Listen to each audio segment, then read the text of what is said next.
Well, I'm so glad that you can join me at this very special garden. This is one of the gardens that I really, having been on the garden tour for 25 years, I really look forward to this sort of garden that shows me the different sorts of landscape around Concord. I've seen a lot of gardens here, but there are still these special spots that show up on garden tours and that are really about the garden, but also about the contours of the land in Concord. Come along with me. This hillside garden, the house is sited on the top of a hill that rolls right down to the Concord River. And we'll walk through the gardens and we'll walk down this long hill to the river, and I can't wait to show you.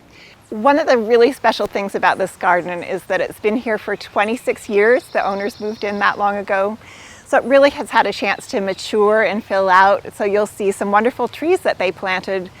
And the other amazing thing is that the homeowner maintains and does all the gardening herself. It's a really big garden for that and very impressive and special to see the touch that that can give a garden.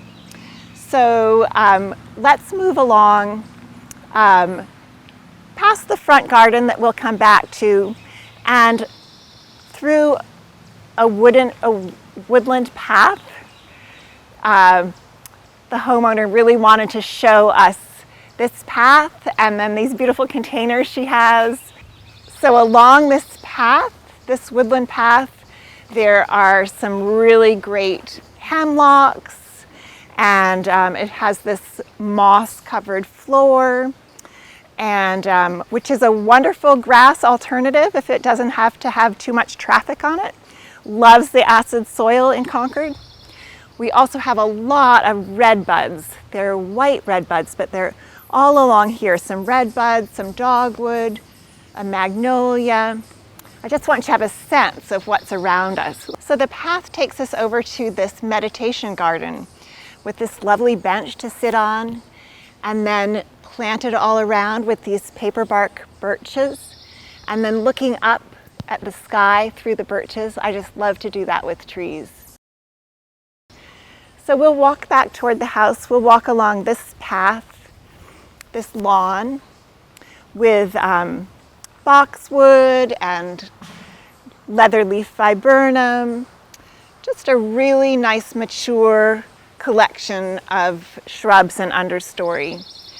There's Lacothaway, rhododendron, really, really gracious plantings.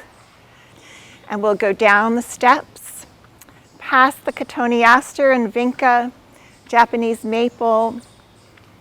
It's just such a gracious collection to hold up this hillside. This front entry is surrounded by rhododendron. And then let's go look in more detail down at this front garden.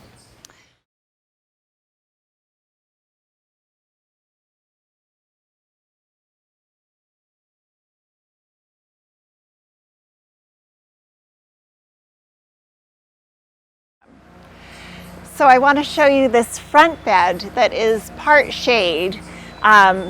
First, of course, I want to point out this beautiful weeping beech. I think its formal structure is so great in this garden with the 1903 house. Lots of things that do great in the shade. This heuchera right here, coral bell. There's a wonderful stand of European ginger under this beech tree. Of course, a lot of healthy hostas. They do so well, and the variety is so great. There's a lovely fern back there, and the bleeding heart that come and go so beautifully in the spring. This variegated version of Solomon seal is just great for shade and part shade. We won't skip over the astilbe right here, also is so beautiful in these conditions. There's even some gallium right here, sweet woodruff. And as we go along, this kind of geranium just thrives in these conditions. And then also look at the beautiful containers that they fixed for this day. It really is a treat to see what people do for this event. As we come along here, We'll see other shade lovers, some really nice repetition again of the same heuchera, and that lovely tiny hosta.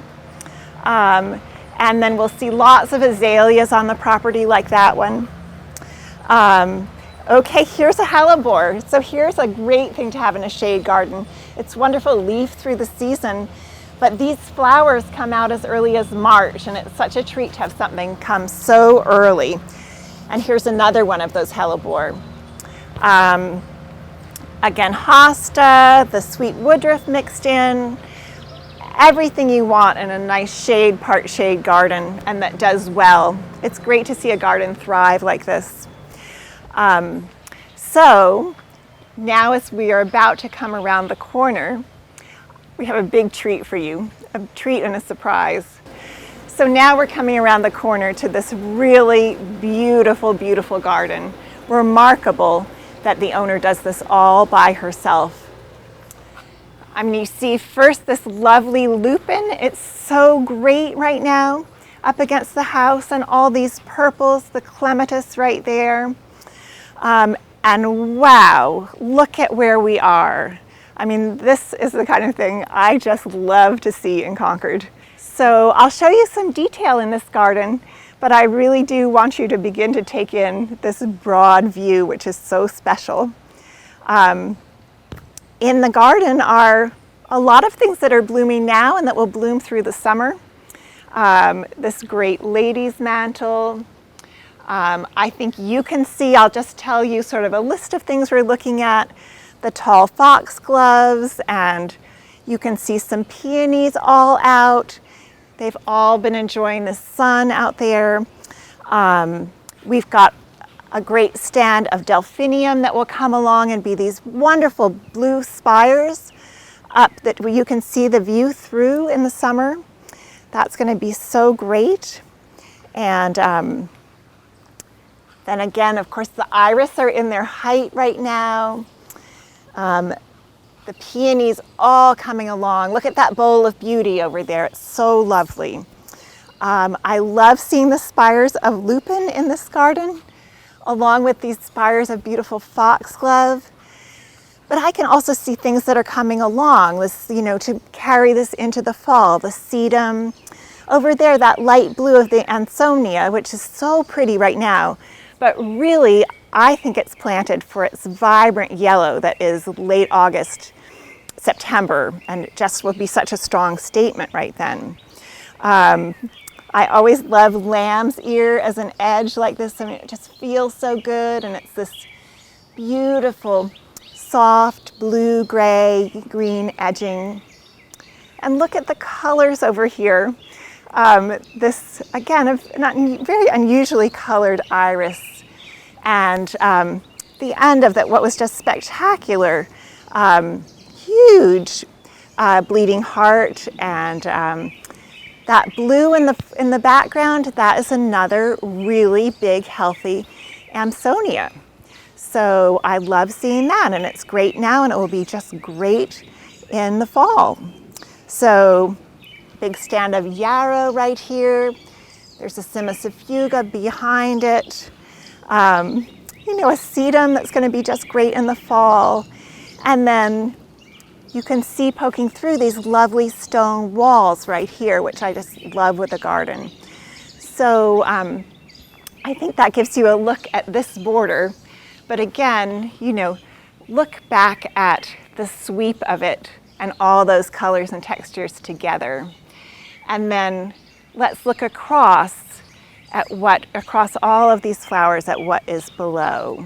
All right, so as we head to the steps here, you'll see these beautiful Japanese red peeling maples, this pair that are really quite architectural, and in this wonderful, it's sort of grand, but it's also a little bit natural, and I feel the same way about these maples. They are structural, pruned carefully, but there's also a looseness to them.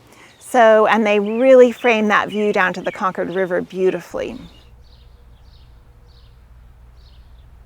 So here we are at the foot of the hill, and you'll see over there a stand of spirea, and then it's, I think, partly a nursery bed for the owner, but it's beautiful, full of bleeding heart, full of that Ansonia that'll be that vibrant yellow in the fall. Then you see this beautiful pair of Japanese red peeling maples, and that moves into this amazing bank of azalea that were so gorgeous a couple weeks ago, but they'll quickly be replaced by all of those hydrangea over to the right. So it's very clever kind of use of early summer, late summer to get color on this hillside. Beyond them is a big vegetable garden and the barn. And then we look down here and we see both apple and pear trees down at this part of the hillside. So, and a wildflower garden down there as well. And then as we walk down the hill, we're headed toward an herb garden that also has raspberries and rhubarb, and just wonderful to have that as part of your garden too. As we walk along, let's just take in this lovely afternoon heading toward the Concord River. Just amazing to have this spot with the breeze, warm, birds flying overhead, wind through the pines. Look back at a lovely, gracious house. It is such a joy to be here. You know, I've read that gardens are a sign of hope, and I know that, having been in our garden for 20 years. This garden is 26 years old, that you plant things at the beginning with a hope for the future, with a hope for what your life might be in 26 years. Here in the vegetable and herb garden, we have a beautiful stand of rhubarb out there, and next to them are squash, and there are tomatoes, and there's basil, and some wonderful lettuces, and over there I see some kale, and then there are all those raspberries. That's a great raspberry patch right there. And I just love this old structure, and you know, that stone walk is so pretty. What a beautiful destination at the bottom of this hill. Right all the way across to the fruit trees.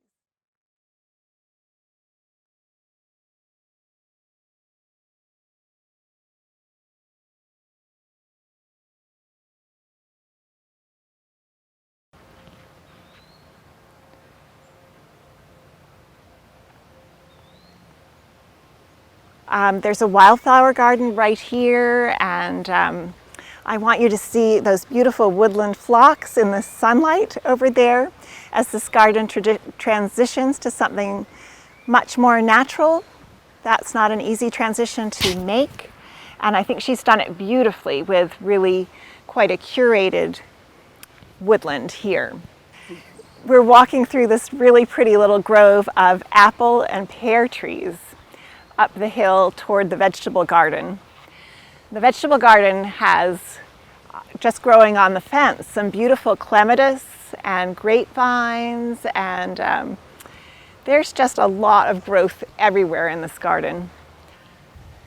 So I just wanted to show you how they really are covering this vegetable garden fence with clematis. It's just going to be so pretty in the summer, all of these clematis plants. And then a wonderful grapevine up here. And then it looks like a pear plum tree up here, but the grapevine goes right around the fence. Very special. And look at that wonderful hammock to rest in, and the ferns. And we'll head down into the woodland garden where they have some blueberries and other things like that. So we're heading behind a little cottage through this narrow passage and out to a lovely tucked away spot where they have a children's garden, and they have a blueberry patch. Up ahead is this big stand of strawberries. And look, even here with just dappled sunlight, there are wonderful strawberries coming along. What a fun discovery. We'll head through the strawberries and just take a little glimpse at the children's garden. There's an 18-month-old who likes to play back here.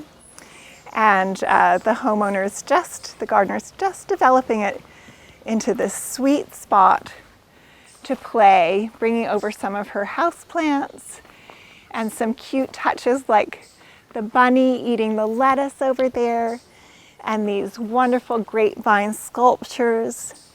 It's just such a sweet space. So we're at one side of the property. We've come through the woods, and look at this amazing view. When the owner looks out the window of her potting shed, this is what she sees. It just is beautiful farm fields with tall trees in the distance, adjacent to the Concord River. So next we'll go down and look at their access point to the Concord River. Also just so gracious. So let's head down to the Concord River. This is a beautiful piece of woods that looks quite natural, right? Like it would just be here like this, but it actually has been quite curated by the owner, whose intention is to leave the oak, leave this big stand of oak, and leave the fern, but keep it very open. No shrub layer, no little scraggly things growing up. And it just is so lovely to watch the light play across the ferns, watch the ferns dance. And we're coming down to a broad piece of the Concord River. And across from us is Great Meadows. And the owner tells me that they get a lot of wonderful birds here spill over from Great Meadows, also finding this lovely open piece of land. But it gives them just this amazing private setting. And again, I think we are within a mile of Concord Center. It's quite extraordinary.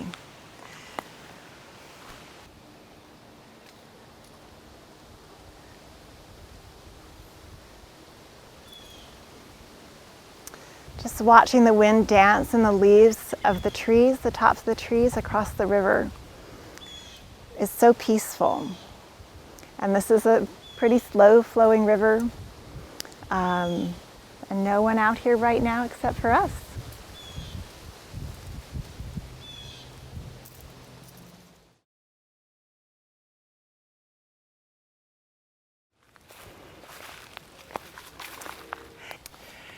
You know, when you clear out many other trees, you give a chance for handsome oaks like this to really grow and spread.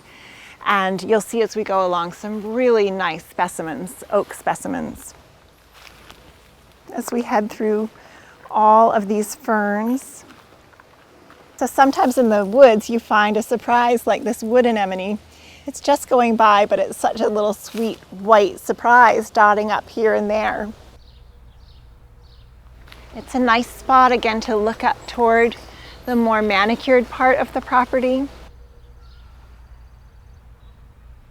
Well, I'm so glad you could join me in this beautiful garden.